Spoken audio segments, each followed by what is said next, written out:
we have makeup tutorial today. We start with the primer. Now we have two foundation.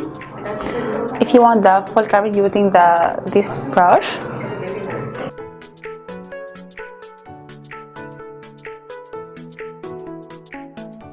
Now I want to make the full coverage, so I have to apply with the beauty blender. It's soft, very soft. It's not absorb the foundation, not give you the cakey effect. To only tap it.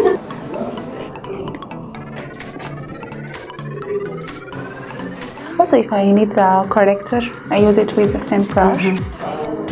Now we have to apply the powder to set your foundation.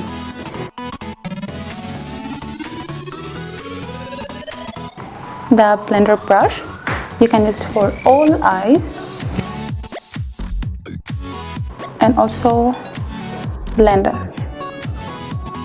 Now I'll apply the eyebrow, only a touch, not too much because mashallah yani. I'll apply with the angle brush.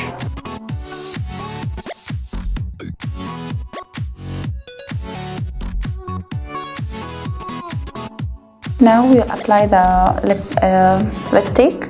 No need to apply it directly or apply with the lip liner because this brush is it's perfect. Anyway, no need to put lip liner. It will define your lips, the upper and down.